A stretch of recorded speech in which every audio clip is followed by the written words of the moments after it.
and welcome to another episode of Schnozzcast. Here you got Bob and Todd. Corey's out on special assignment. Todd Dillon, how are you, sir? Today, I told you last time we got together that I found Michelob Amber Bock on the shelves, but it wasn't chilled. So today is chilled. I'm drinking a beautiful Michelob Amber Bock, man. It's back, and I'm going to have some, baby. Excellent. I'm finishing up a little more of the Cougar Bait from Kentucky, American Blonde Ale. And I'm thinking about, just because, thinking about pouring a shot. Let's just get that started. So I'm doing the Jack Fire. What are you doing? Get it going. I'm back. I'm doing the Cocoa Bomb, baby. All right. It's a great day. It's a beautiful sunny day, and it feels like a chocolate whiskey day. I'm jealous. At least I don't have Fireball. Oh, man. No Fireball. Ugh. All right. All right, I'm ready. Here's to our missing co-host. May he be having fun wherever he is, and to all the listeners and viewers out there. Please join us. Cheers. Cheers. May Corey grow 2 inches.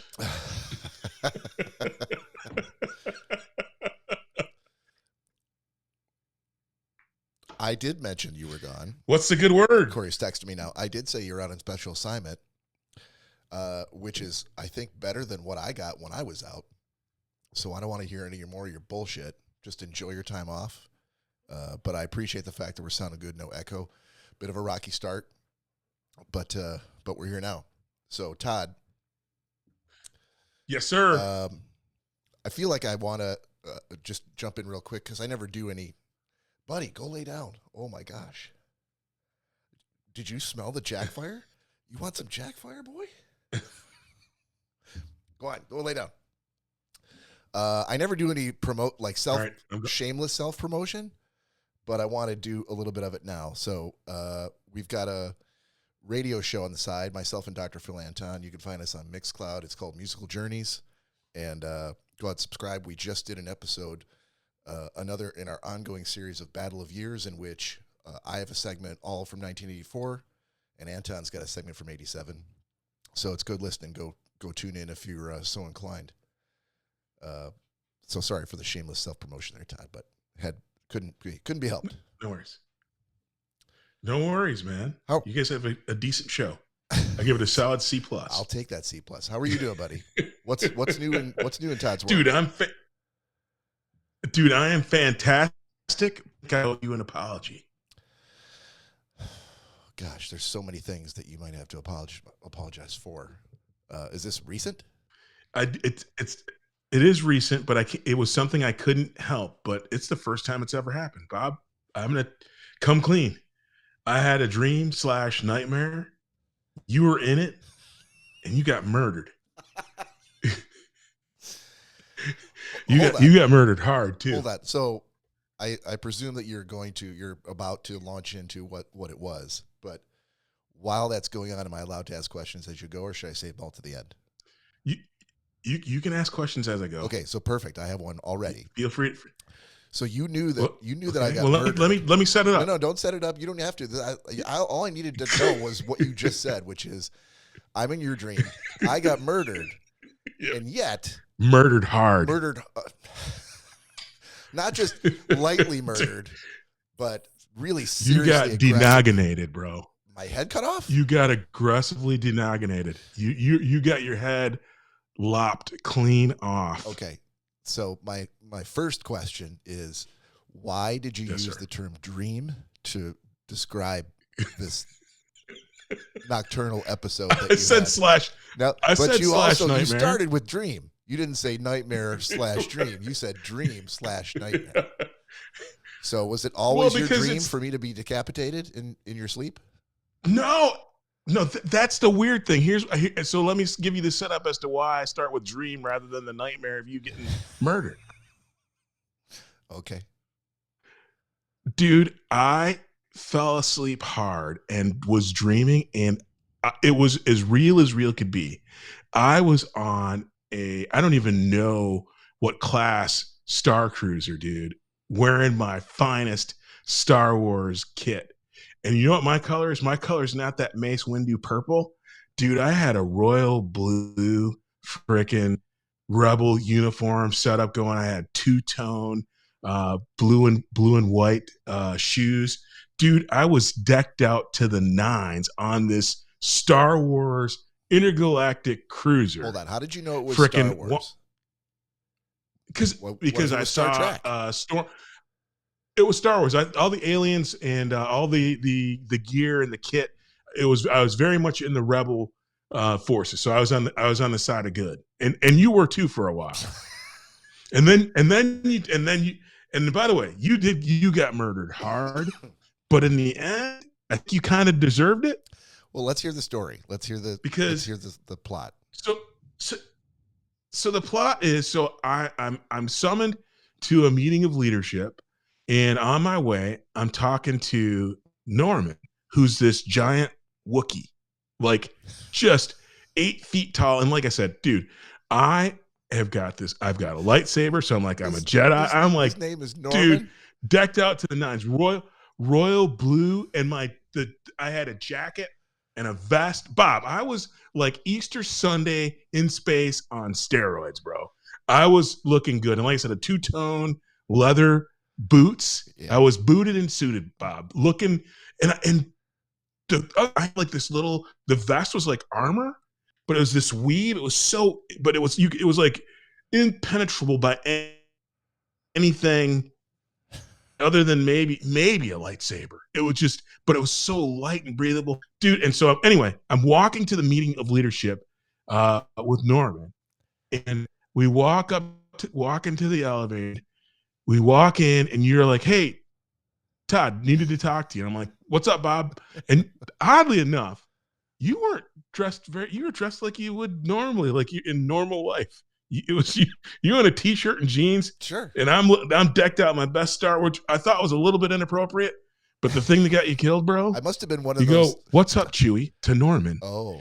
And he freaking Wookiee slapped your head clean off your shoulders, dude. And it was so gruesome, it woke me up. I almost called you. You know, you could have called me. My life's mission is, if Todd. You have anything to say about that? If Todd calls me in the middle of the night, I have to pick it up. It doesn't matter what time. So I called Norman Chewie. Yep. And he wasn't having it. And he lopped my head off for that. One swoop.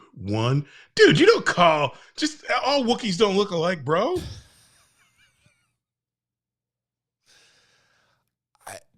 How was I to?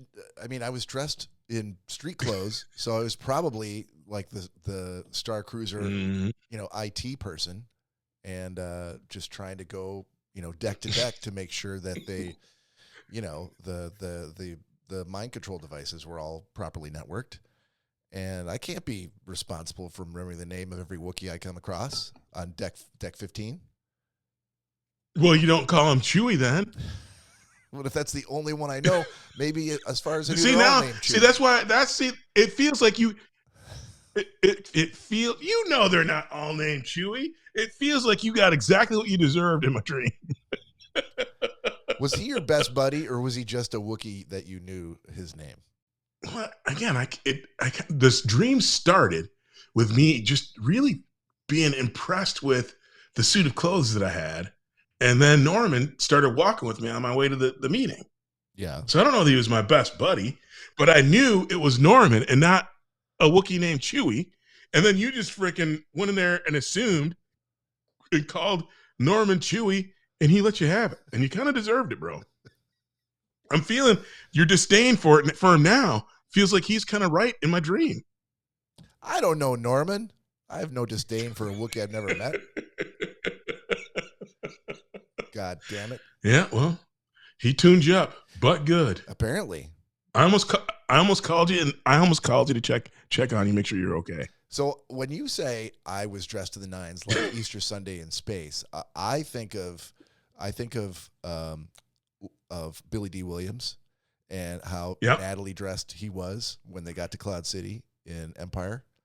Were you? Yeah. Did he look like a hobo compared to you? He looked like a hobo compared to me, dude. My suit was tight and breathable. I was so comfortable, Bob. So why do you think? So why were you dressed so well if you weren't part of like the council of leaders that was meeting there? You were just like a gopher, like a normal like mid-level worker. I was being summoned to the leadership council. I didn't actually look at the org chart, Bob, on my way over there. I just knew that Norman was briefing me, and then you freaking insulted him by calling him another Wookiee's name, and then you got De-Nogginated, and it woke me up. And I was enjoying my dream because I was dressed to the nines, and I'm sure I was going to impress at that meeting in my royal blue getup. All right, and two-tone shoes, Bob. Let's run it back just a bit. When you're walking down the corridor, you know, the very shiny black corridor with all these little mouse droids scurrying past you, and people talking about, I can't believe those goddamn Jedi. We're gonna have to go another hunt, seek and destroy mission. Yeah, right, Frank. I just don't have. I've already put in 35 hours this week, and now we're supposed to go on a 10-hour hunt on some planet for these lightsaber wielding assholes. So you're walking down the hall with Norman, and I assume he knows you're going to this important meeting. Is he also going to the meeting? Yep. He's no, he's not going inside. He's briefing me on, I guess, whatever it is I'm going to talk about. Okay, he's giving you the rundown. Like, hey, don't forget. Yep. Kylo Ren's going to be there, and he doesn't take any sass. That Kylo, and so. You're walking. Well, Kylo's a bad guy. I was clearly a good guy. I was on the side of right. Oh, right. So Mon Mothma was going to be at the meeting, and she's going to talk about another Death Star. We cannot. The universe seems to be lousy with these Death Stars, and we're going to have to find some kind of weakness to take it out. So he's briefing you and walking toward the meeting. You know, the council chambers. Am I passing you, having come from that direction? No, like I said, I walk into the elevator, and with Norman and I walk into an elevator that you're in, and you're like, "Hey, Todd, it's good to see you. I needed to tell you something." Uh-huh. And you went, before you said that, you greeted Norman as, "Hey, Chewie, how you doing?" Now, did Norman know who I was?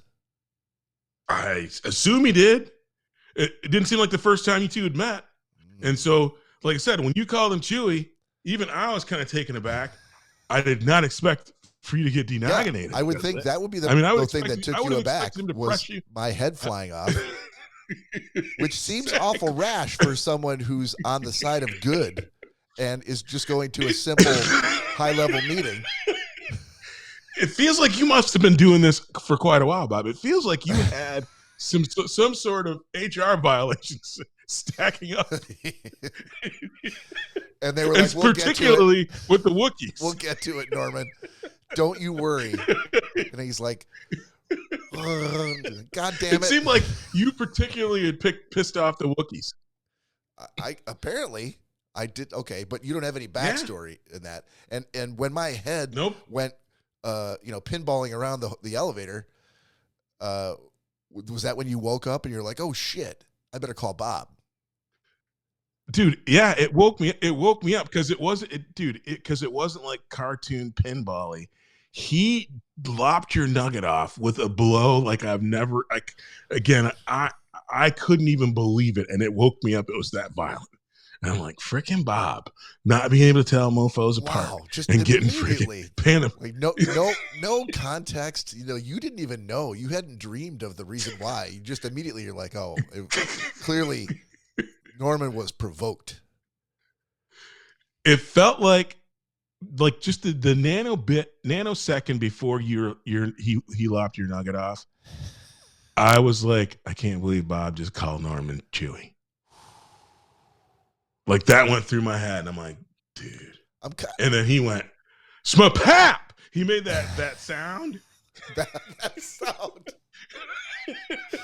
That sort of guttural sound that Wookiees make when they've just lopped off someone's head, and they're like, let me just tell you real quick why I did that. You're probably a little taken aback by this violent outburst in the elevator. in what I assume is a well kept and well maintained good guy Star Cruiser.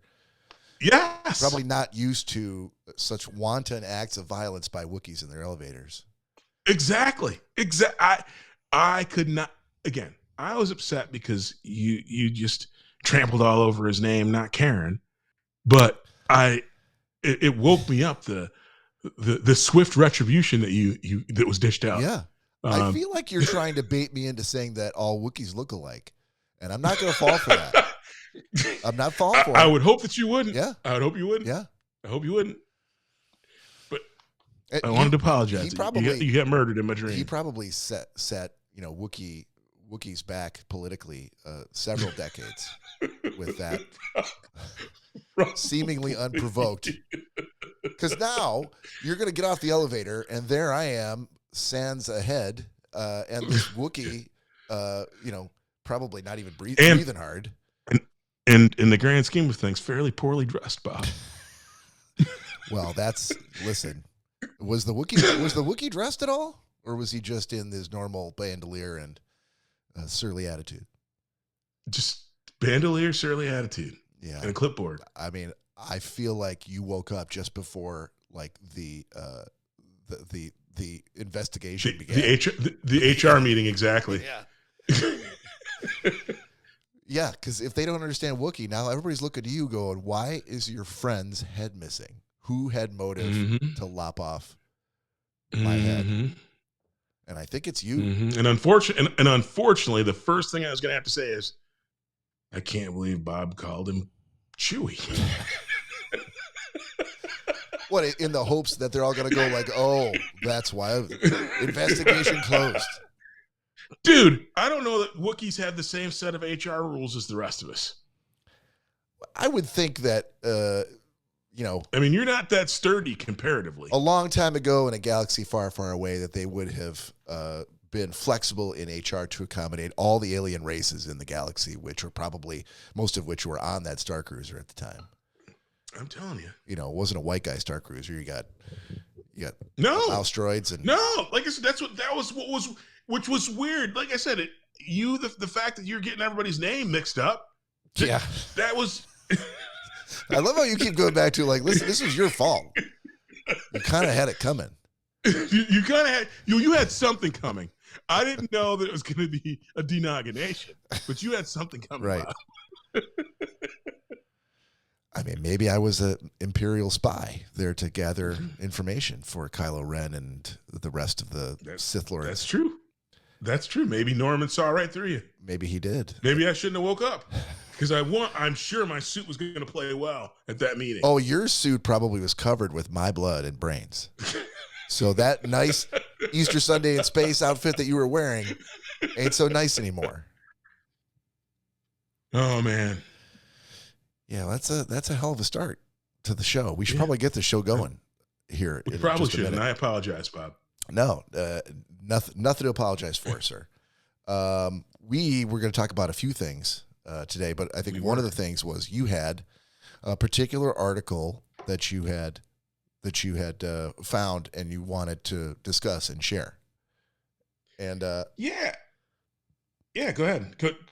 I was just going to say, I did my homework. I didn't, we talked briefly about it. I was to pick two of the answers in this survey, but if you want to describe the article to the folks and let them know what it was all about. Yeah.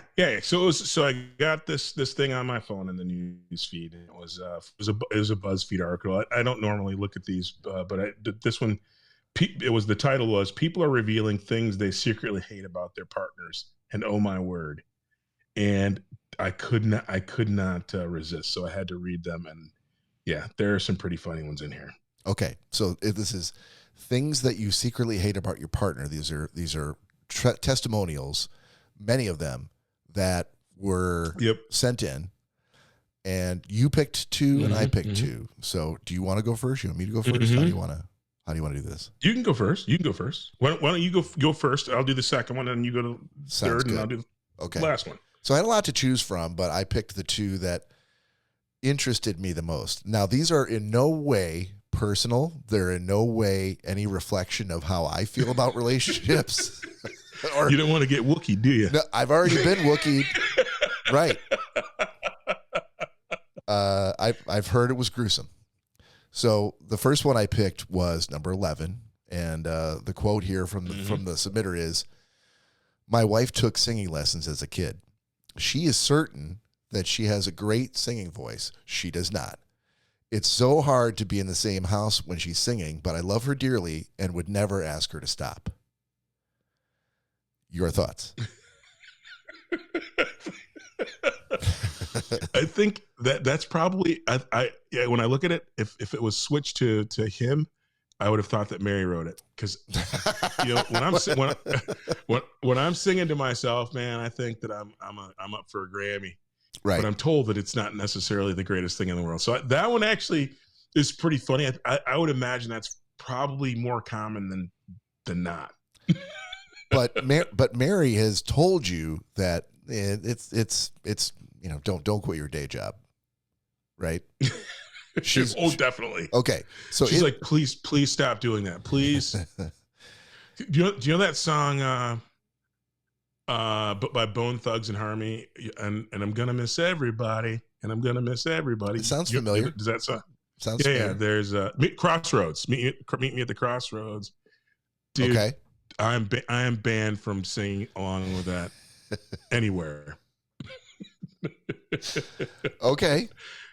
But this submission makes it sound like he loves her so much that he's not saying anything. And so I thought it was really interesting because you owe it to, my feeling is you owe it to her to be honest with her, because that is that is the cornerstone, the bedrock of all good relationships. And if you don't tell her that she doesn't have a good voice, she's going to find herself out with her girlfriends, and it's going to be a karaoke night, and she's going to get there thinking that she's going to be singing like Mary J. Blige, and they're going to laugh her right out of there, and then she's going to go home crying about it, and now you can never tell her that you knew she didn't sound good. All you could do is go like, I don't understand. They must have horrible taste, but that's exactly what you're going to do, and you're going to not ever tell the truth, dude. You get the wrong solution. No, 100%. Then you're not being honest. Just like in the same way that Mary told you, I think that you need to tell this guy needs to tell his wife. No. Would you have preferred if Mary never said anything to you? I wouldn't. So life is just like, 4% worse ever since you now know that you don't have a Bone Thugs and Harmony voice. Exactly, because it feels like I do. When I'm in the shower, I sound exactly like the radio. Do you hold it against her for making your life worse and telling you? Because clearly you feel like she shouldn't have said anything. I feel like she probably just doesn't have an ear for the type of voice that I have. Oh, I see. So you heard her and you're like, well, she clearly doesn't know good singing when she hears it. Good singing voice, exactly. Because I'm going to miss everybody. I feel I miss my Uncle Charles.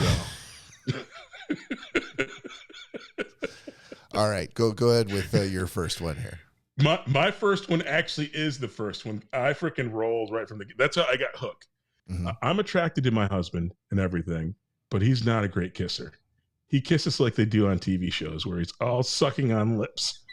I don't need him slobbering on me, but some tongue would be nice. We've been together over a decade, and I've tried getting him to kiss differently, but he's a very stubborn man.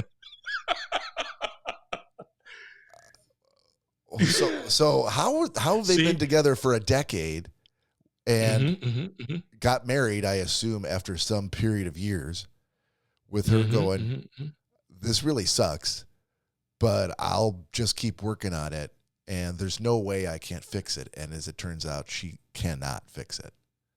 No, because he's stubborn. He thinks he does it right. But at the end of the day, you've only got one person, especially if you're married. Okay, let's back up for a second. If you're not married, you've got probably many different people to be your focus group for kissing quality. But if you're married, there's one person only that you need to please. And it seems to me like even if you have heard from every other one, your mom? Yeah, absolutely. Even if you have a string of lovers, all of whom have said that you're the best kisser they've ever had.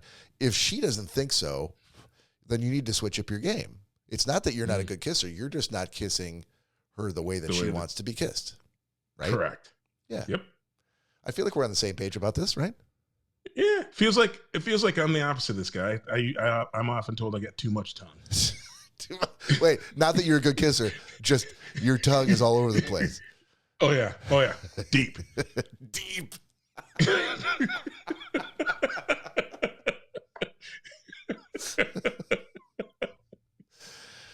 I'm a tongue kisser, Bob. Apparently. Yeah. You're like, yep. I was going to see if you want to go to dinner, but I can tell you've already had burritos. I tasted them already. Exactly. All right. So let me do my last one, and then you can wrap her all up. Yep. My last one is the last one, which is, okay. And again, this is just to recap. This is submissions that people sent in for, things that I secretly hate about my partner. So this person has said, this is the wife. He disappears every night rather than spending time with me and the kids. Doesn't help with cleaning up after dinner, even though I always cook. Complains about being tired when I'm the only one getting up with our baby for the nightly feed. Granted, he does have insomnia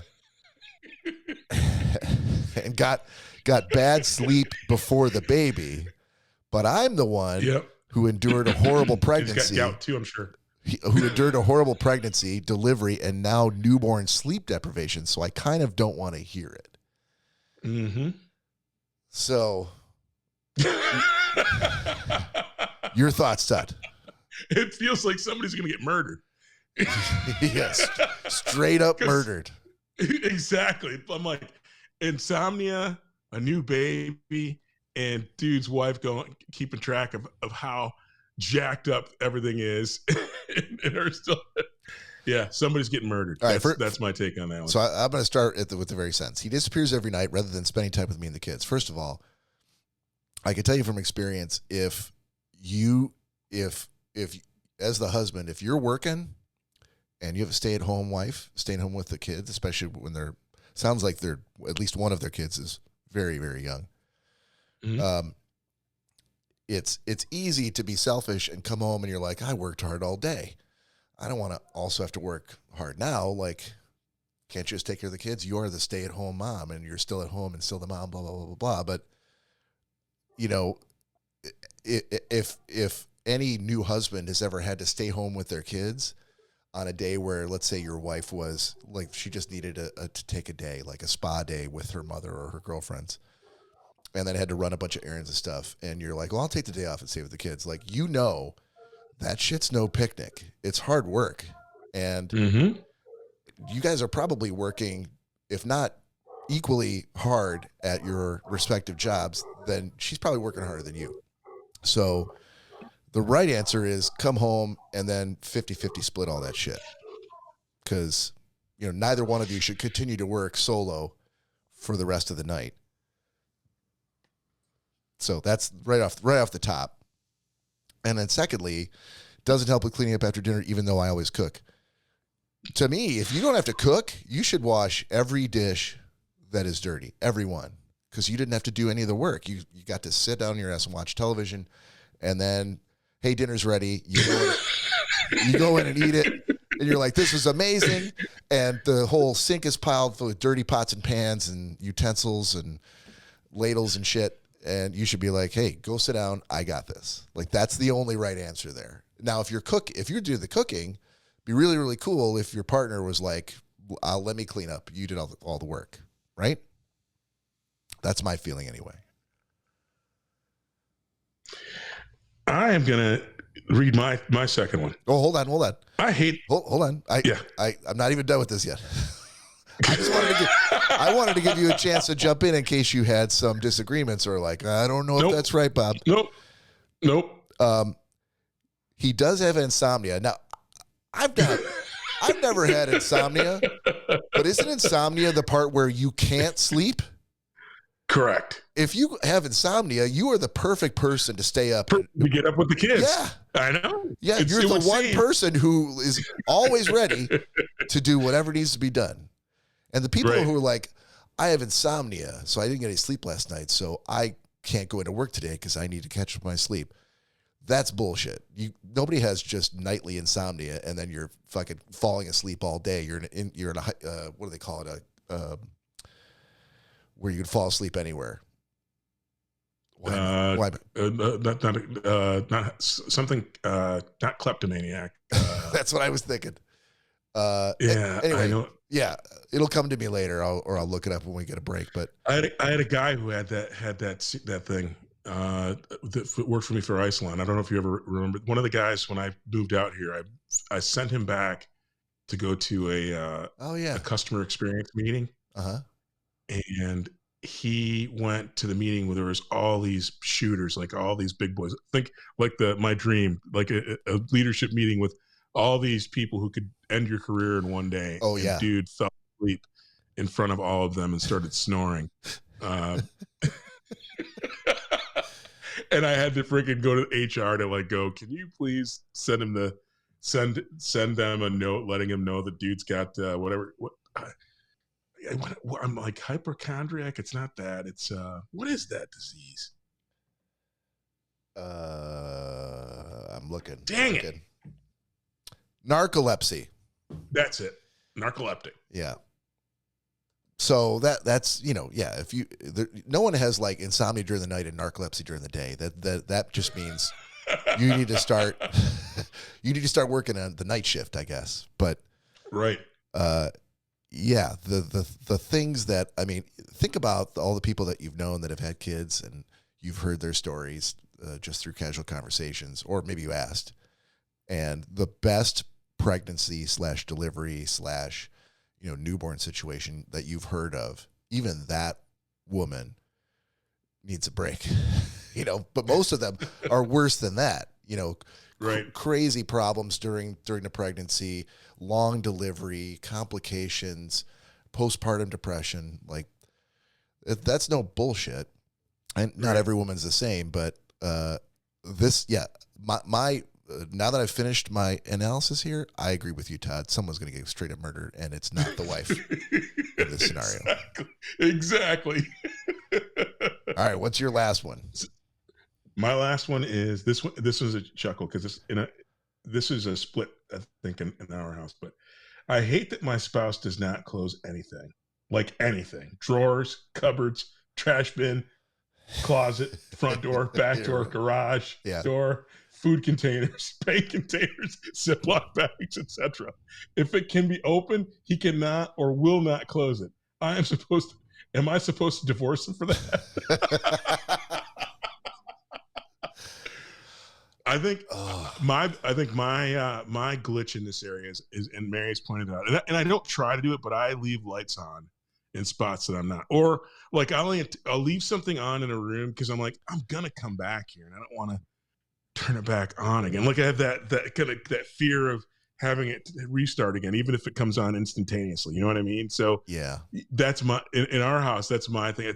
I don't not necessarily close things. In fact, it's kind of the other way around.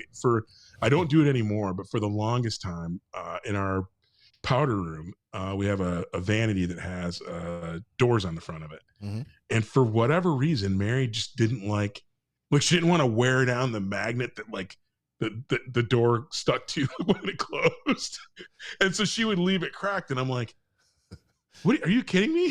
Why won't you just shut this? And so for the better part of 2 years, every single day, 7 times a day when I'd walk by that thing, I'd shut that door and give Mary the stink eye.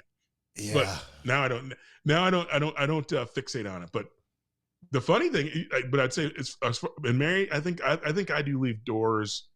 And I probably am the guilty one of leaving things open, but I don't do it on purpose. And actually, one of the cool things, I need to get around to making a TikTok video of it, but Bo is really good at closing doors, drawers, and anything left open. Wow. He does it on command. Oh, that's amazing. Yeah. Yeah, everybody needs a dog like that. Exactly. Did sometime in Mary's past, did she have a magnet that somehow lost its magnetic properties? I don't know what the deal was with it, but I'm like, think about how many times you've used a magnet in your lifetime. Have you ever experienced where you're like, this magnet doesn't seem to be working anymore? Exactly. It won't. It's not magnetic. I've never ever heard of that. Exactly. It's not like a sticker that's going to lose its stickiness. Yeah, and I feel like after this episode, we're going to get people writing and going, that's actually a thing, magnets can lose their properties. It's called, demagnetization. And it happens when the poles reverse. Exactly, degrading of magnets. Right. Exactly. All right, sir, let me see if I can actually do this. We're going to try to go into 90-second sports, but I'm going to be working the mixer and the video here, so let's do this. 90-second sports. Yeah. That ain't that hard. Nope. Make sure and tell Corey this shit's easy. I don't know why it takes me so long. I know.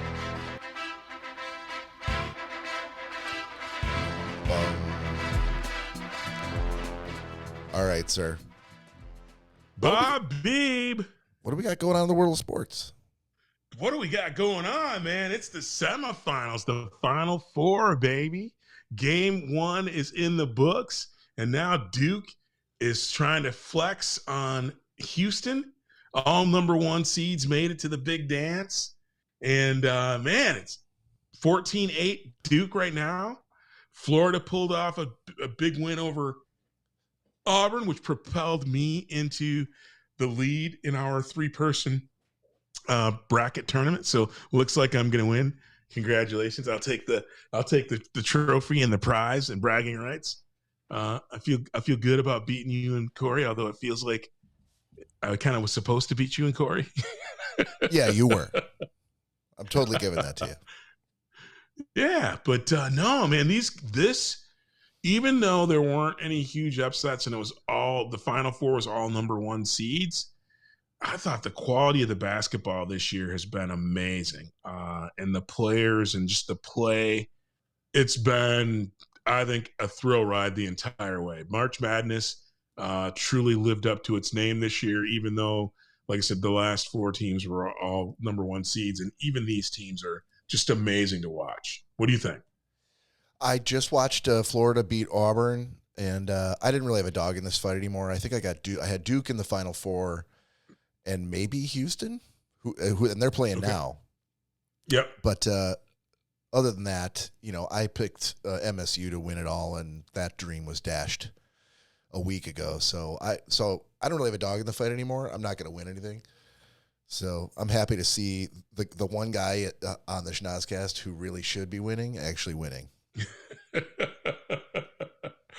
But like I said, this has been Duke just looked amazing. I didn't watch them during the regular season, but before we had done it, I was watching this Cooper Flagg kid is a generational talent.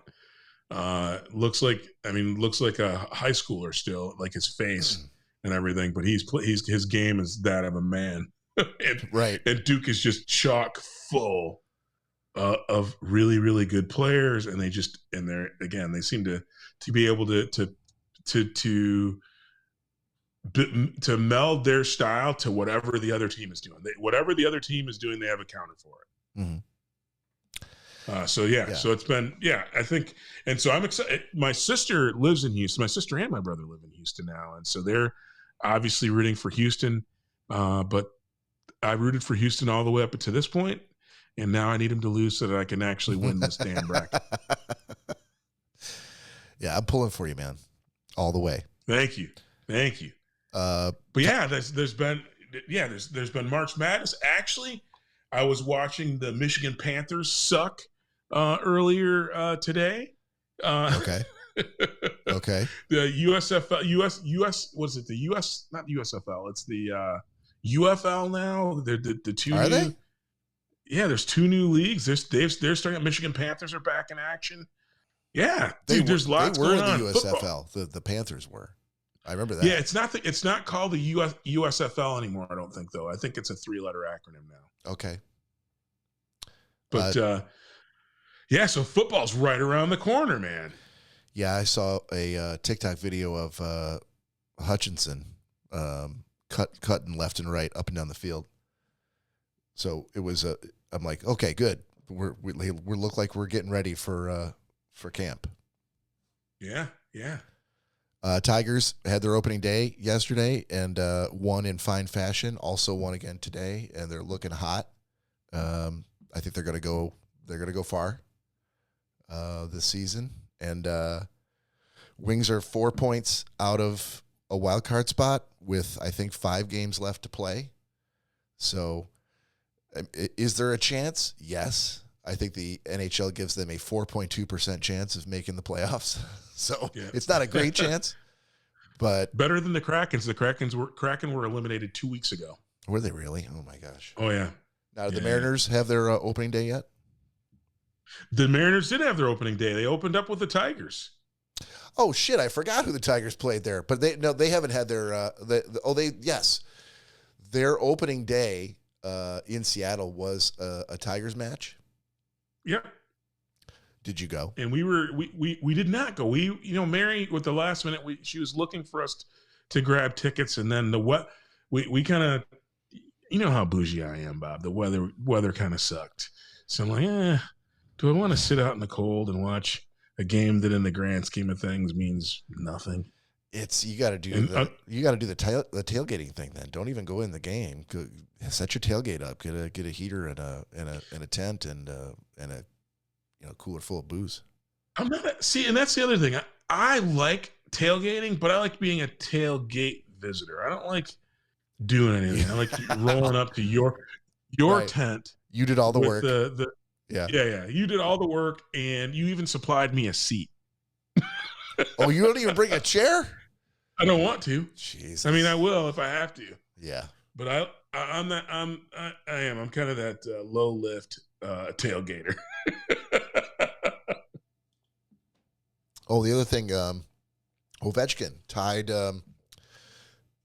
Gretzky's record. Oh my gosh. Which record was that? Scoring? Total goals record in the NHL.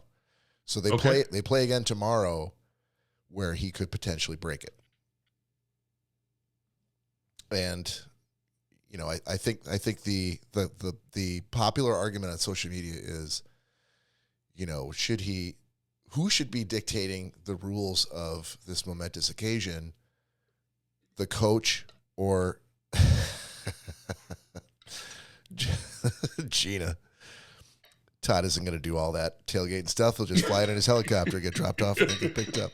Nice. Exactly. She's probably 100% right. She is. I like a low lift tailgate. I couldn't go to your tailgate. There's no field for my helicopter to land. Am I supposed to belay down from the helicopter like some sort of a stunt actor? No, I'm Todd Dillon. Goddammit. I am Todd Dillon. Damn it. But so Ovi has said, I don't want to score this goal on an empty net. There's got to be a goal there. Don't put me out there when we're up 5-3 and, I haven't scored yet tonight, but they pulled the goalie. Like, I don't want to score my goal that way. And I think that's, right, respectable.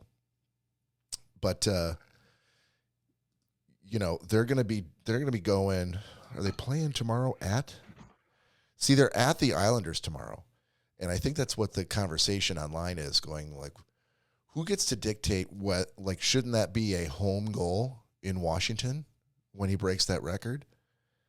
And to me, I'm like, well, this is an NHL record. It's a whole hockey record. Like, even if they're in New York and he breaks the record, every Islanders fan, I'm like, Ovi's a legend. I mean, it means something to everybody, every fan of NHL hockey everywhere. Sure. I don't know that it's necessarily like, oh, he broke the record for the most consecutive games played by a Capital in Washington. Like, this is an NHL scoring record that, I don't know who. But so what do? Does the coach say, oh, Ovi wants to score this in Washington, so I'm not going to put Ovi on the ice for this game? I'm going to wait till the next home game with like 5 games left? Are they in contention? That's a great question. If they're at all in contention, they shouldn't even be thinking about it. No. They are. Oh, they're at the top of the Metro Division. They got 107 points. They may have the most. Yeah, they got the most points. They're leading the NHL. at least for the Eastern Conference. They shouldn't even be talking about it then. Behind only Winnipeg. So, yeah, it shouldn't be an issue, I wouldn't think. They shouldn't even be talking about it. But that's what people do. That's what online trolls do. That's what the media and fans are meant to do. Right. But the coach and the players should be focused on taking care of the business of the team. I think the players dictating, I'm not going to do it on an empty netter. You do if you're out there for a shift that you'd be out there for in regular pursuit of greatness on the ice during the regular season or during the playoffs, do your freaking job. Right. Period. Yeah, totally agree. Totally agree. Yeah. So I'm going to throw a little hate that way. They shouldn't even be talking about it. They shouldn't even be talking about it. All right, we're going to leave sports here for a minute then and go back to, there was just like you pulled up an article earlier, I found an article as well that I wanted to kind of go through because I hadn't read it before. Let me know if you have, but this is a list of murderers who are on death row, and this is the last meal that they chose. Okay. And it kind of highlighted for me, like I wasn't really aware of how the last meal thing worked, or what you could and couldn't choose, or what some people did choose. So, first example here, John Wayne Gacy, who's convicted of serial murder in 1978. His last meal, he asked for a bucket of KFC chicken, 12 fried prawns, a pound of strawberries, French fries, and a Diet Coke. Okay. Why Diet Coke? Like, I didn't realize people liked the taste of it. Oh, some people love it. Like that's all they've drank for decades, and it'll be probably the thing that kills them. But yeah, some people love it. Not Gacy, I guess. Well, Gacy was concerned about the calories, and there's a walk. After you eat the meal, you still got to walk down that hallway to the chair because he got lethal injection. So yeah, he didn't want to pack on the calories before that. Cocktail sauce or no? Didn't say.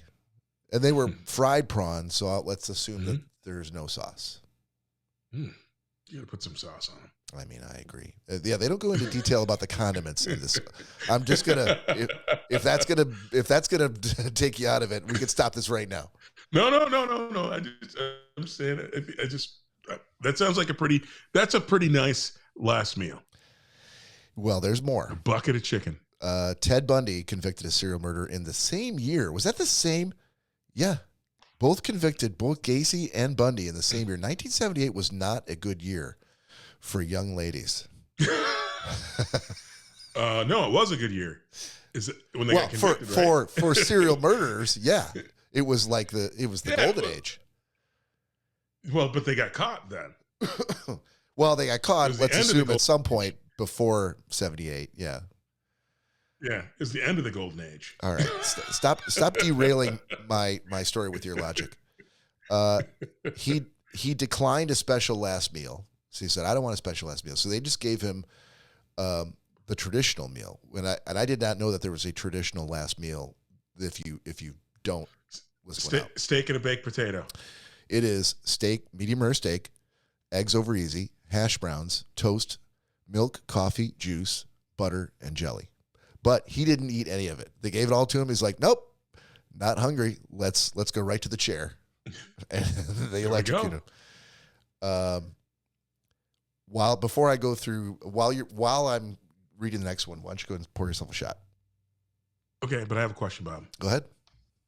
Grape jelly or strawberry? Doesn't say. Just said jelly. Damn it. I'm sure there's further research that could be done to determine exactly what kind of jelly he requested. But does it really matter if he didn't touch it? And he didn't eat any of it. He didn't request it, and he didn't eat it. So I think it's a moot point. Yeah, got you. Aileen Wuornos was convicted of serial murder, but she wasn't executed until 2002.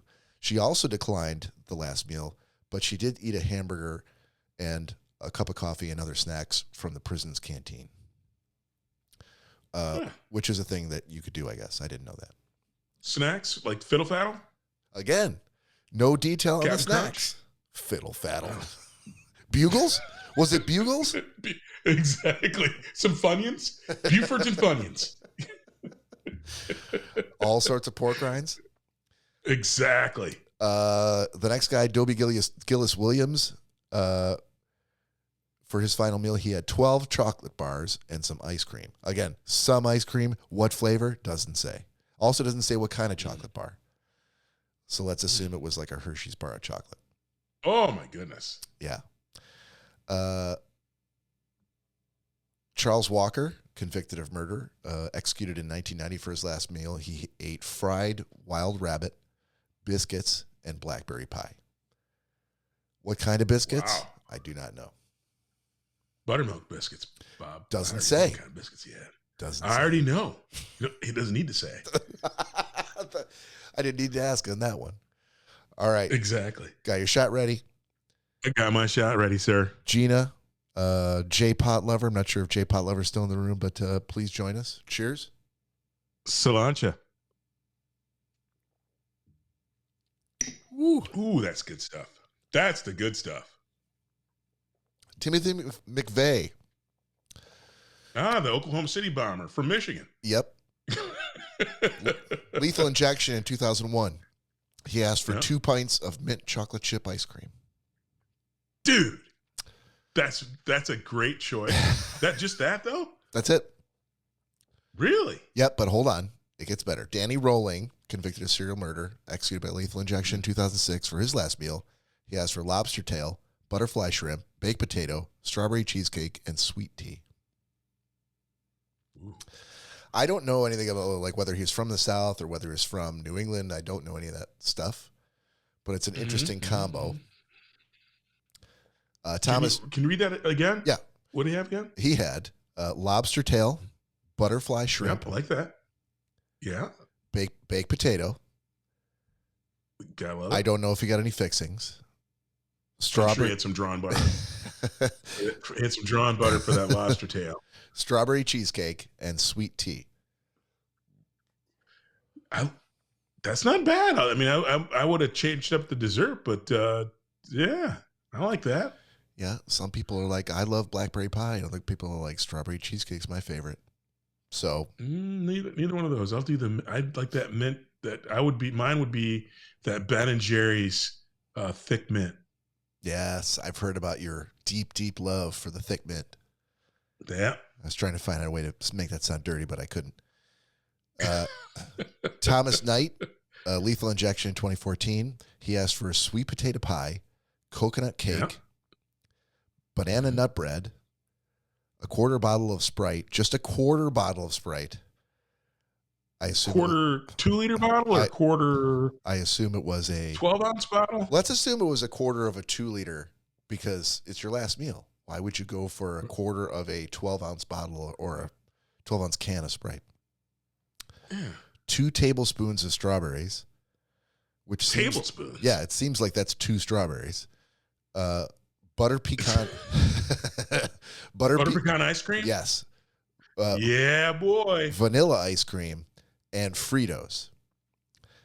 Now, I don't know if any of these were combined in any way. Like, did he put the strawberries on top of the coconut cake? Did he put the Fritos in the butter pecan ice cream? I don't know any of that stuff.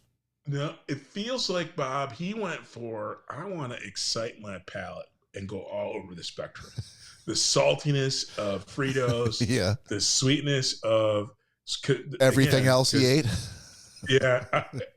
Bob, I make a pretty decent, if I do say so myself, sweet potato pie. Do you? I do. I'm not a big baker, but I do a pretty mean sweet potato pie. It's one contest.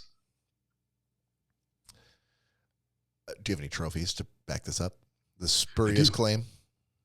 No, I do. I've won all manner of contests. I won a guacamole off. I got an Amazon gift card for that. I get all manner of awards for my cooking, Bob. I know my way around a spoon and a spatula. All right. Well, luckily, I've watched you in the kitchen. I would believe this. I don't need any further proof. Lauren Kensley Cole, in 2024, he chose pizza, M&Ms, ice cream, and a soda. But he also shared this final meal with his son and his pen pal from outside prison. So This guy might have been going for brownie points at the end. Like, you don't really need to inject me. Look what a good guy I am. Exactly. But I'm surprised again. I'm not asking for all the deets, but what kind of pizza? Was it from a chain that we would know? What toppings? Yeah, I don't Stuffed know. crust, those New York style, deep dish, Chicago style. Yeah, and it raises all sorts of questions. Like, can I ask for pizza from famous original Rays in New York City to be sent in? Can I do the thing where I want to say it was Buddies? Do you remember the movie with Gerard Butler? What the hell was the name of it? He was a guy who was convicted of murder, but he claimed that it was in self-defense. And it was him and Jamie Foxx. And he ended up like screwing over the justice system because he had pre-planned all of this stuff about his escape and him like having judges murdered while he was in prison. Do you know the name of I'm trying to think of the name. Law Abiding Citizen. Never heard of it. Law Abiding Citizen. Check it out. It's Gerard Butler, Jamie Foxx, and he, in order to, I think he has somebody like trapped somewhere on oxygen that's going to run out in like 12 hours. And he's like, if you want me to tell you where he is at, then by noon tomorrow, I need you to furnish me with a steak and pommes frites dinner from this particular place in, New York City, very famous place. And I want a bed with a real mattress, and I want my iPod. And they brought all this stuff into his cell. And so I'm like, okay, well, I guess if you have leverage as a prisoner where you're like, hey, someone else is going to die, and if you don't want that to happen, here's what you got to do for me, then I guess you could do that. But I wonder if you can do that for a last meal. Like, I don't just want pizza. I want a particular pizza from a particular place. What's up, buddy? Nothing much, guys. What's going on? We're just talking about death row. We're talking about last meals, man. And these are much, much more classy than the episode where we did the existential question about last meals. Because mine was, hopefully that episode's been deleted. Oh, no. It's all available. I will say I'm a little upset that I didn't get the normal Corey's out on special assignment when we did when you guys started the episode. You're not reading your texts. Did I? Yep. Okay. Now we had a rocky start where maybe it was a part where like I couldn't be heard or my audio wasn't coming through, but I got out on the audio version. It'll be there in the published one. So yeah, and which by the way was much kinder than the absence notice that I got last time I was out. So you're welcome. No, Todd and I were very kind to you. No, I listened to that episode. When you were out. No, you guys were a-holes. Anyway, Alan Lee Davis, electrocuted in 99. His last meal, he asked for 1 lobster tail, fried potatoes, a half pound of fried shrimp, 6 ounces of fried clams, half a loaf of garlic bread, and exactly 32 ounces of A&W root beer. Very, very particular. Yeah. Burton Abbott, executed by gas chamber in 1957. He wanted French fried butterfly jumbo prawns with cocktail sauce, Todd. 1 order of ravioli. There you go. Tossed green salad with vinegar and oil dressing, chocolate cake, and a pack of Salem cigarettes, as you would in 1957. Yeah. Stephen Wade Anderson, Lethal Injection, 2002. He wanted 2 grilled cheese sandwiches, 1 pint of cottage cheese, a hominy corn mixture, which is very bizarre, radishes, 1 slice of peach pie, and 1 pint of chocolate chip ice cream. And I can't really comment on that choice other than to say, if you could only see the picture of this guy, you would know, like, oh, okay, now I get it. Very skinny. No. He looks like a murderer, a straight up murderer. That's why he likes radishes. Right. How many radishes was it? Just radishes. Exactly. Hey, Steven, how many radishes you want? I said radishes. 3 pounds. 3 pounds. Just give me radishes. I mean, you might as well, right? You can request anything you want, or at least it seems like you can do any kind of crazy combo. Robert Lee Massey, Lethal Injection 2001, 2 vanilla milkshakes, extra crispy French fries, extra crispy fried oysters, and soft drinks. Again, just soft drinks.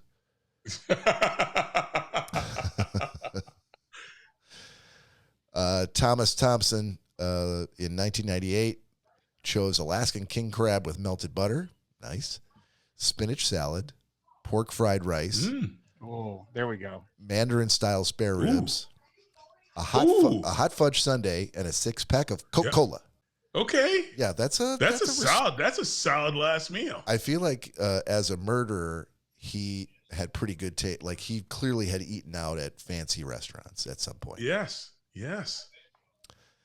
However, Derek Ryan Dearman in 2024, before his execution by lethal injection, requested a seafood platter from a local restaurant consisting of fried catfish, 3 fried shrimp, 3 boiled shrimp, 3 fried oysters, 3 onion rings, a deviled crab, and 2 sides. I'm loving it. One was hush puppies and one was fries. We don't know, but that's the thing. It's a local restaurant. So I feel like he did his murdering in a town. He got arrested in that town. And he got fed in that in that town, right, for the last. He's like, you know, I'm not sure if you're familiar with this place, but it's some call it the Red Lobster. I'd like to get their seafood platter. It's a Long John Silver's. I was saying, it sounds like he could have been in Detroit and just went to Captain Jay's. Where are you, Corey? We're at the Elks. You're at the Elks still? Okay. Yeah. Yeah, so James Edward Smith, convicted of lethal injection in 1990, requested a lump of dirt, but was denied and had to settle for a cup of yogurt instead. I wasn't aware that you'd request a lump of dirt, but apparently that's against the rules. No. You're like, nope. I'll take a lump of dirt, please. Right. And the last one I wanted to read, Robert Buell was convicted of murder and executed by lethal injection in 2002. For his last meal, he chose 1 single unpitted black olive. That sounds terrible. That's minimalist. I'm not sure if he did that just as a fuck you to the prison or if he really hated himself that much or was like, this is all I deserve. All right. Well, either way, I got a shot with me too. So, all right. You guys want to do a shot? Let's do a shot. Cheers, boys. Salute. Ooh-wee. Well, I'm trying to think, Bob. Now, if I were going to legit, not like I can't remember what episode it is, and I'm glad that it's in the past. Yep. But if I had to pick my last meal based on what I heard, I might do something really interesting. I wonder if they'd let me do kind of around the horn. I'd have a breast, wing, and thigh from KFC. Okay. A breast, wing, and thigh from Popeyes, but the spicy. A breast, wing, and thigh from Ezel's. And a breast, wing, and thigh from Church's. Church's chicken. Yeah. And then I'd have a petite steak from Ruth's Chris. Okay. And I would also have the crawfish etouffee from what's the Cajun, my Cajun restaurant in Detroit. Fishbones? Yes. And then there's more. And my appetizer would be from Soshimoko's the Botana. Oh, I've had that. Yeah. That's not last meal. It is. That's not last It's meal last worthy. meal worthy. No, it is It's not. last meal worthy. You're full for of my shit. appetizer, it is. You're full of shit. For my appetizer, it is. Yep. And then for dessert, thick mint ice cream, Ben and Jerry's, baby. Yeah, I'd give you that. I'd give you all the other stuff. I'm like, okay, that you like what you like, but I would laugh in your fucking face if you asked for that fucking botana from Soshimilko. I would. And then I would tell my face all you want. I would eat it. I would tell. And I'd be pleasantly full. I would tell everybody I knew, all the other guards, to make fun of you for that. Yeah, and I would tell Norman to knock your head off again.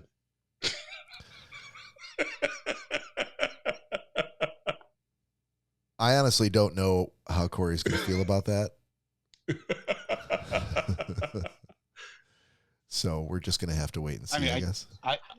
I feel fine with it. That's what you guys want to do. Fuck you, Corey. You don't even know what we're talking about.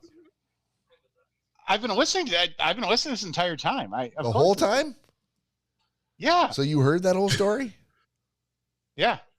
Well, thanks for sticking up for me, buddy. You could have called in and said, Bob would never do that. It feels like you would, Bob. No. That's why I ended up joining, was just to say that I agree with you. Well, I don't even know what to say to that. Oh, okay. Here you go, Todd. It was episode 66. No. Hang on. Don't put that out there. Real quick. I know I'm not on camera, but you can't see Jim. We were at the Elks Club tonight for Jim's initiation as the exalted ruler to our Elks Club. So he wanted to say hello. I don't have a microphone to give him. I'm using earbuds.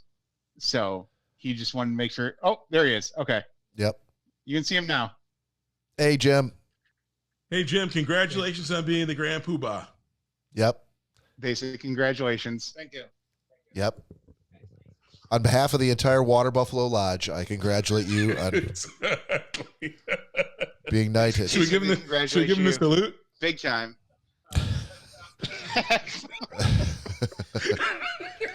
Arise, sirloin of beef. Arise, Duke of Clothes. Arise, milk of magnesium. Arise, quarter of 10. Hang on, Jim's trying to give you the actual salute, the elk salute. Okay. Which was not. There you go. I thought it was like something like this. That was it.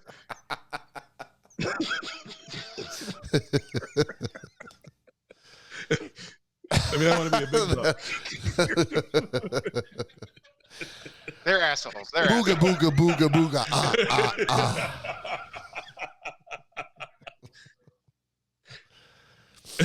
Congratulations, Jim. They say congratulations again. They're very happy. Yep. You. If you ever come on the show, how many raw eggs do you have to swallow?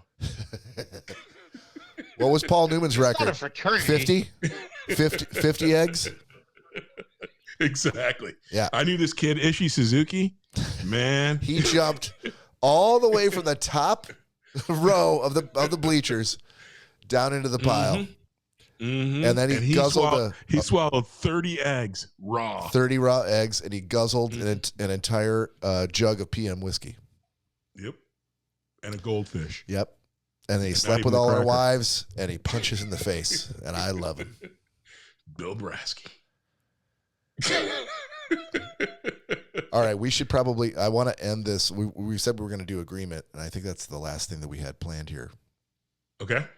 So let me do that, Corey. And Corey's here, so he can do his. Well, I don't know. Well, no, Yeah. that's not why he came on. But he's here. I think so he can do his. that's code for I didn't watch mine. Oh, okay. Yeah. So Corey, you feel free to stick around or take off, whichever you prefer. But we're gonna do that, and then we're gonna shut it down. All right. Well, if you guys are doing gentleman's agreement, again, I came on just to see how you guys are doing. Want to say hello. Love you. I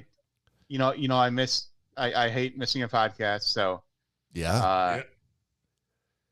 Just wanted to jump on real quick. Love you guys. Love you. Have a good rest of the show. Get home safe, brother. And I'll see you guys next one.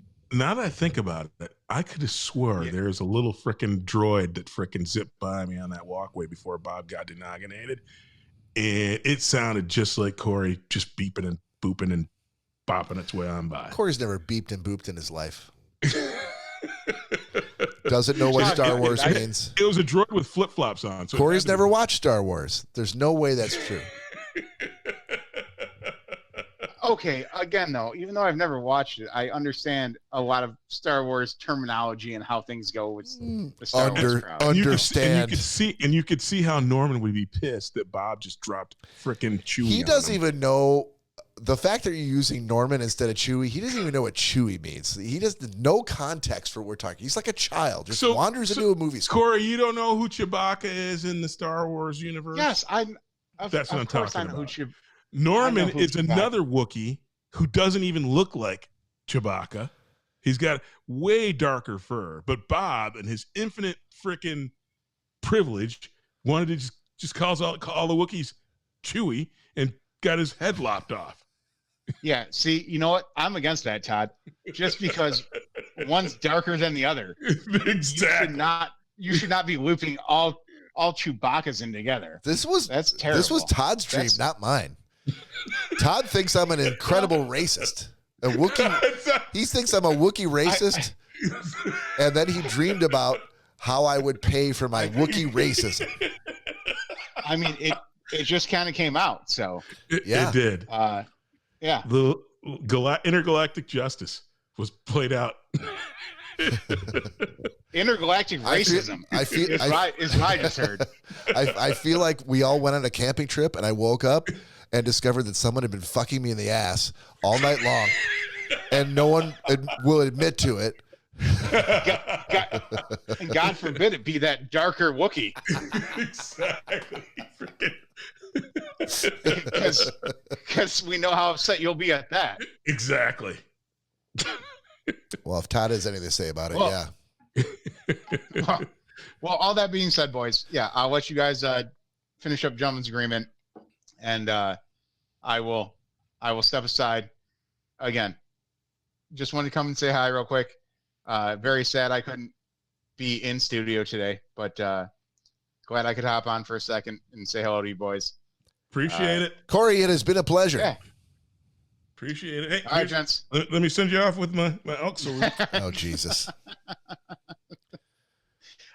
How do elks get their antlers to move around? That's kind of a weird. I don't think I've ever seen an elk move their antlers. No one understands. No one understands. Yeah. It just happens. Of course not. But either way, love you, boys. Love you. See you next one. See ya. See you. All right, my friend. Let's All right, Bob. let's finish up here with Gentleman's Agreement. Gentlemen's agreement. Gentlemen's agreement. Gentlemen's agreement. Gentlemen's agreement. Gentlemen's agreement. Gentlemen's agreement. Oh, gentlemen's agreement. Oh, it's the motherfucking gentleman's agreement. All right, sir. Yes, sir. You're gonna go first here, just because I can. Because it's always the way it is. Yeah. You had to watch. I very quickly agreed with you, and then continued on. You had to watch the Russian 5 from Corey. Yeah, it's the 5 ballerinas. It's not at all what I said, but you could do that one too if you want. No, I did. I watched the Russian 5. I thought it was a series, but it was a movie, documentary. Jimmy Devellano. It actually just basically it chronicles how the Red Wings kind of were a bit ahead of their time, and how they went about assembling the team that actually finally delivered a Stanley Cup to Detroit after, 42 years of a dry spell after the Gordie Howe days. Mm-hmm. But essentially, Jimmy Devellano was the general manager, took some huge risks drafting Russian players, and specifically Sergei Fedorov first, without any knowledge that they would ever be able to get him, because back in those days, we still had the Iron Curtain and the Cold War going on with Russia, and the ability to get players out of the Soviet Union was extremely difficult and dangerous, because ultimately the thought was if you stole one of the players, their families would be murdered or sent to the Gulag or to some sort of internment camps. And so The Gulag. This movie kind of showcases how the risks that they took, how they did it. It very much seemed like a mobster movie when they're like showing up to meet these players with sacks of money, uh, and, uh, and even wooing Sergey with a sack of 2 bags with $10,000 in cash and a brand new Corvette, and if he would leave that day, but ultimately just the process by which not only acquiring the 5 Russians, but it chronicles how they needed to be integrated, and kind of Scotty Bowman's genius in figuring out how to use them, and even using them appropriately at the beginning, but it not being enough to push them over the edge. Like literally kind of them figuring out that they needed all 5 players. They needed 5 Russians so that they would play the same style, and chronicling the difference in the way that hockey in North America was versus the Soviet teams. I'm going to give Corey's freaking on a run, Bob. I'm giving him another A. Great movie. I would recommend it to anybody. Great story. I bawled when I saw Konstantinov and Sergey. I can't remember his last name, but with that accent, I remember Fedorov. No.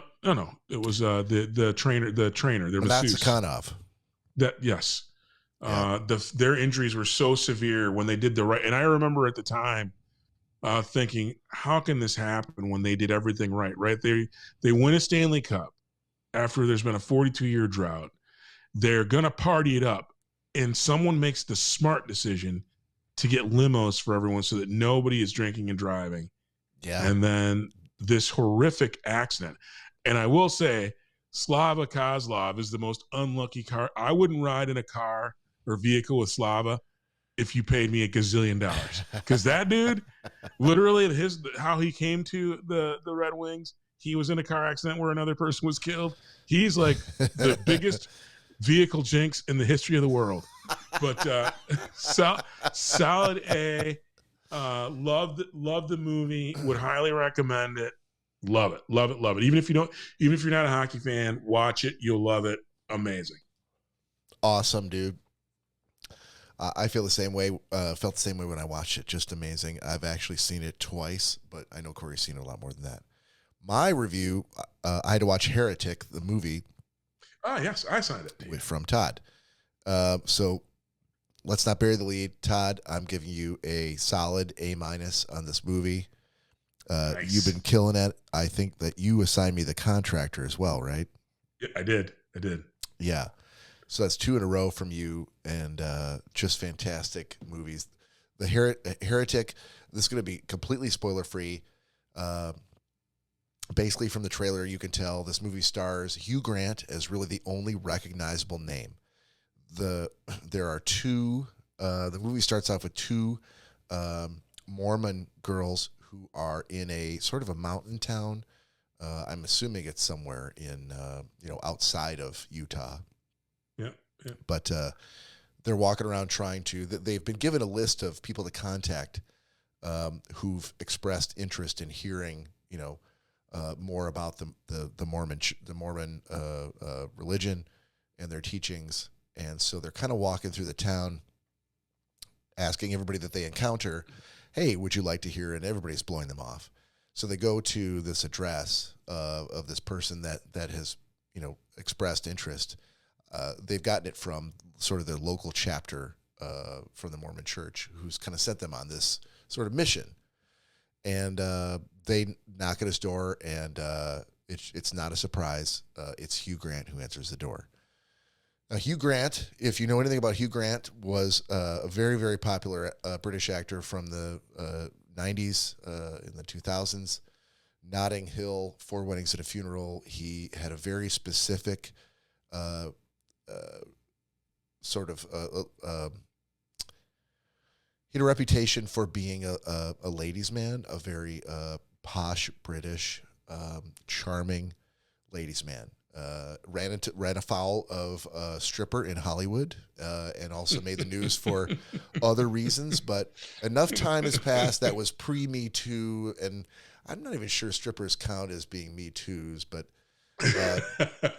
He went on to Jay Leno, who, if you don't remember, was a failed host of the Tonight Show back once upon a time for you young kids out there, and did a mea culpa and laid low for a little bit, and then he kind of came back, and he's done some really, really good work. He's almost kind of having a renaissance now, and I saw that he was in this movie, and I'm like, I don't know where they're going with this, but so they end up going into his house, and that's really all I'm going to say.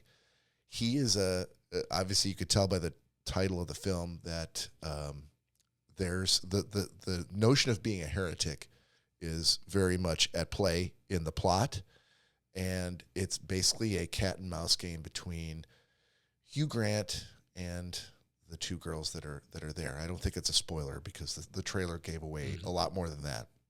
Mm-hmm. What I will say, Todd, is that I love this movie because it's the first movie.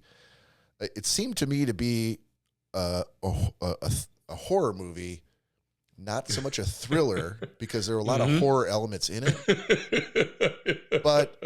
But that being said, it wasn't a straight horror movie. It just had elements of horror, and and you could, as I've been told, put it in the occult film genre, but I think that's a subgenre of horror. And it's the first film about that falls into the broad category of horror that talks about religion that I've seen since Dogma, the Kevin Smith film.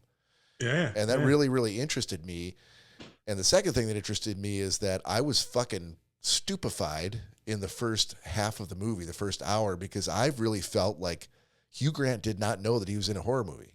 I felt like they hired him for the job, and they just gave him the pages of dialogue, and he was saying the pages, and he was like, "Oh, they'll fix this in editing. I'm sure they'll put in some violins and some good camera angles, and this is some really kind of meaty dialogue they've given me here, and I'm just going to smile, Hugh Grant smile my way through." Sorry, I just realized here, Todd, I've been talking with you on screen the entire time. This is why I don't do the video. Corey's really good. Thank you for fixing that. I've been smiling. Trying to wait to interrupt me to say like why you keep. I've been smiling. Corey's gonna be so mad at me. But anyway, I feel like he was just saying the words and didn't really know what kind of movie he was in. But then I got about halfway through, and I'm like, oh, I get it now.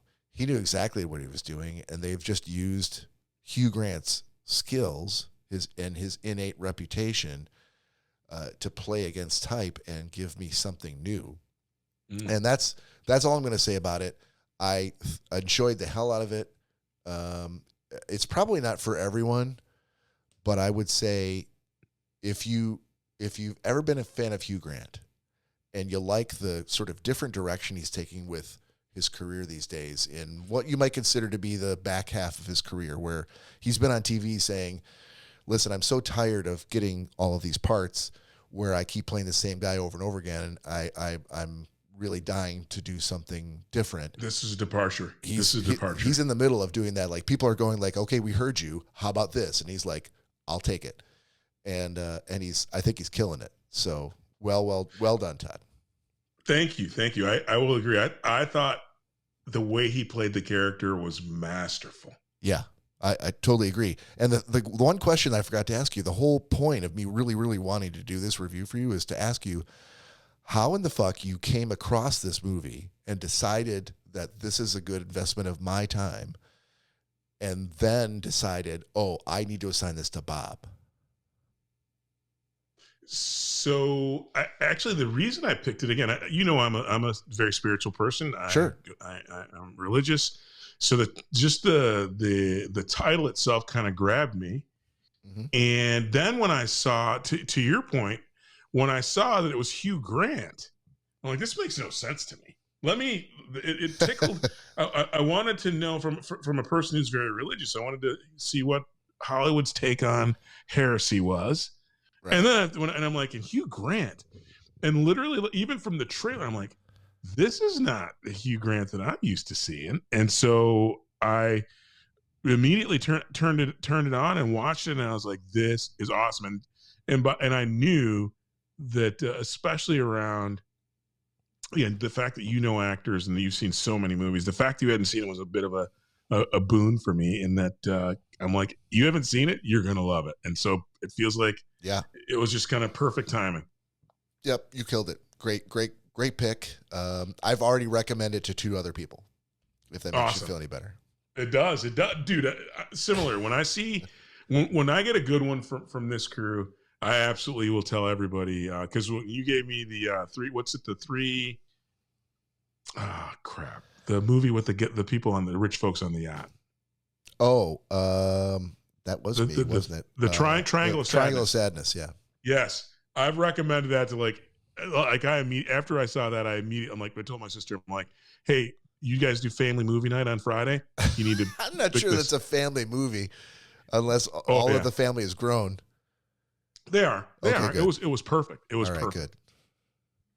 Good. All right, perfect. So, but yeah, I think so. Corey had the last 2 assignments that he gave to you, and you said he was killing it.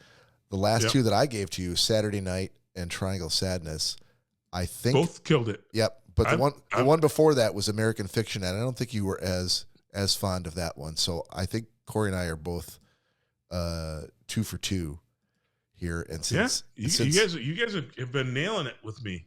Yeah, and since it's now my pick and I have the opportunity to go up 3-2 on Corey, I'm going to take it, and I'm going to give you I swear to God, this new assignments, by the way, for next time. I'm hoping that you have not seen this yet. It is the documentary Sly Lives, a.k.a. The Burden of Black Genius. I have not seen it. Oh, dude. If I don't get some sort of A from this, I don't even know what we're doing here. And do I have you again, then? Of course. It's a quid. I have you again. Yeah, quid pro quo, sir. Quid pro quo. Quid pro quo. Yep, just tit for tat, just say. Tits and tats. Jesus Christ. Just assign me something. I do. Wait, and I had something that I wanted you to see. Okay. That's good. And for the life of me, I just drew. I'm having a brain cramp. Can I take a pass for right now, and I'll give you something, because I can't think of the name of the show off the top of my head. Well, I definitely have something. Yeah, we definitely can, or we could play 20 questions, and I could narrow it down to help you out. Who is it? A comedy or a drama? I don't have. It's not like I have the thing on the tip of my tongue. I know that there's a couple things that I've seen, because there was something that I was going to assign you prior to The Heretic, but The Heretic jumped in there. Yeah. Oh, by the way, you've seen Tombstone, correct? Yes. So we gotta close out the episode by giving a heavenly shout out to Val Kilmer, who passed away this week. We were just getting over reeling from the death of Gene Hackman, I feel, and all of a sudden Val Kilmer, and you don't realize, you're like, from playing Jim Morrison to the Elvis like pop star in Top Secret to Real Genius, Kiss Kiss Bang Bang. There's so many good movies. Obviously, Top Gun as Iceman, coming back as Iceman for Top Gun Maverick. What a loss! What an incredible actor he was. And agreed. Yeah, if you haven't seen any of the movies I just named, you owe it to yourself to go out there and find them. They are out there, whether it's Tubi, Pluto TV, Netflix, Max, Prime Video. You'll find them. Just do a search. Go to justwatch.com and search for Val Kilmer, and you owe it to yourself. And if you are one of those unlucky few who's never seen his portrayal of Doc Holliday in Tombstone, oh my goodness! One of the things that I had planned for today but couldn't quite make the time to make it work was that remember how we did Schnozzcast Theater with Big Lebowski, the three of us? Yeah. I was gonna do. I'm like, oh, Corey can't make it. Well, maybe Todd and I can do the Doc Holliday, Johnny Ringo final scene from Tombstone. Yeah, that would have been awesome. Yeah, maybe we'll still do it, and Corey can just listen, because I know he'd probably prefer not to take part in shit like that, but he does it just because I press him. I'm your Huckleberry. You be Doc Holliday, I'll be Johnny Ringo all day. That's fine. But the catch is you have to do the accent.